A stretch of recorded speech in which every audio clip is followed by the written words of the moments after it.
Hey everybody, this is Coach Bronson here, and we're going to talk about how you can get better at the burpee, okay? The two videos you've seen prior to this one, we talk about how to do the burpee, what are some of the key points to why we do burpees a certain way, and why we kind of have that standard on what we're looking for when we do burpees.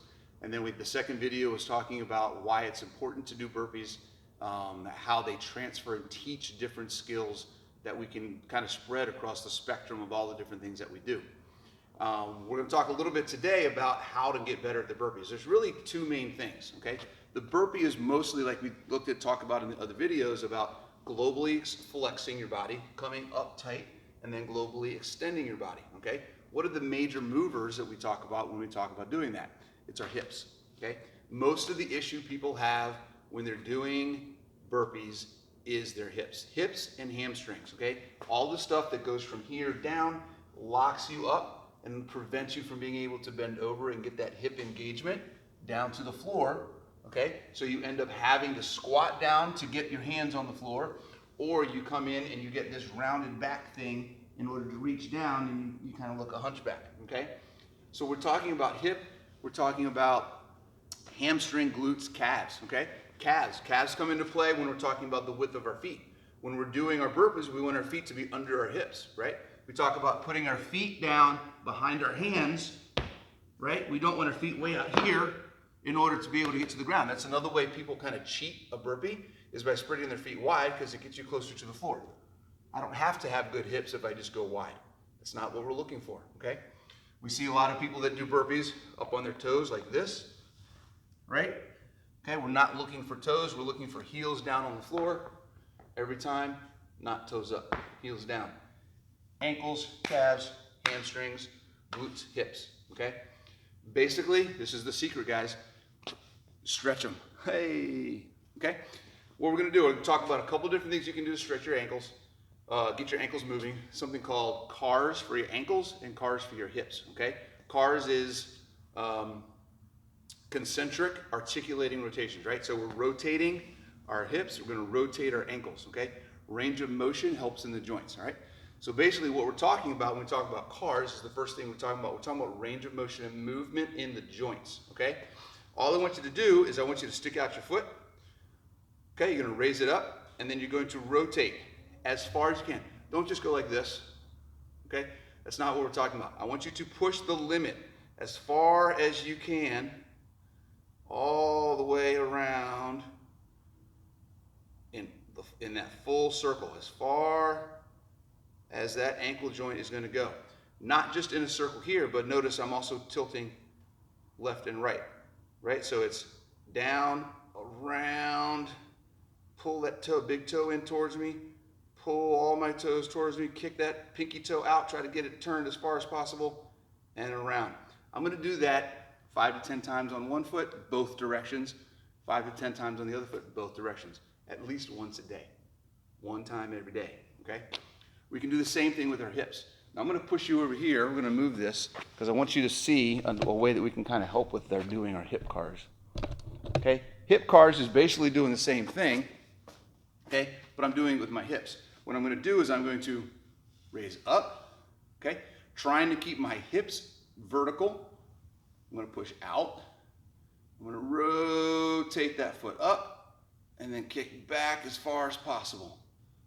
Okay, then I'm going to come back out, lift up, lift up, lift up, rotate my foot back down, and then rotate back in, right? Notice I had a little tilt in my hip as I did that because I have, tighter hips, right?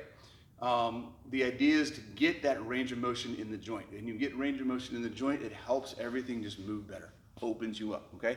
Very similar to what we talk about when we do the rocking frog stretch, for those of you that know what that is, okay? So ankle CARs, hip CARs, two things that you can do that will help you get better at burpees, okay? The other thing really, guys, is stretching your hamstrings, okay? Any way that you can think of to stretch or roll out your hamstrings, okay? Remember, what is the key point when we're talking about hamstrings? It's our hips, okay? Again, hips control everything when we're on the floor, okay? If I try to stretch my hamstrings, I'm gonna come out to an open spot here. If I try to stretch my hamstrings and I lose my lower back, okay? So you can see my back. Okay, if I'm trying to stretch my hamstrings and I do this, are my hamstrings getting stretched? There's nothing happening here. I'm not feeling anything in my hamstrings. Okay, hip position is the key. If you think about your hips as being a circle, okay, I want to roll my hips so the top of the circle rolls forward. So if you're looking at this right now, this is 12 o'clock, I'm rolling to 11, okay? This is 6 o'clock, I'm rolling it to 5. Kicking it back, I'm rolling my hips that way, okay? Now, if I keep pushing, roll, roll, roll, roll, roll, as I go down, now my hips are engaging my hamstrings and pulling them, right? Not my lower back, right? I can get down this far, and I just lost everything, because what did my hips do? My hips went back. Forward, back. Forward, back, right? Hamstrings, lower back. That's not what we're looking for. Many times we see people stretching their hamstrings and they're not doing anything because it's all in the lower back. Your lower back has to be engaged, your hips have to be rolled forward in order to get your hamstrings to pull, okay? Remember, your hamstrings connect here and they connect here. If I don't pull here, then nothing's happening with the hamstring, okay? So any of the stretches you can do straight leg, bend down, still, straight leg, heel up, toe to me, hip, roll forward, and bend down, stretching the hamstring. You can do it standing up, stretching the hamstring. You can do it sitting down. This is probably one of the best ways, okay? Sit up, roll those hips forward, and then lean. I don't have to lean very hard. As soon as I engage my hips, my hamstrings are getting stretched. I'm not really doing anything as far as a lean forward right now, and I'm stretching my hips. I feel it. Okay? You don't have to get a lot of lean in order to stretch your hamstrings. Okay? On a side note, when we talk about Frankensteins, right? We're doing our walk with Frankensteins. The exact same thing. The Frankenstein is a dynamic hamstring stretch, okay? You do not have to touch your hand in order for it to work. So when you see this, okay, what did I do?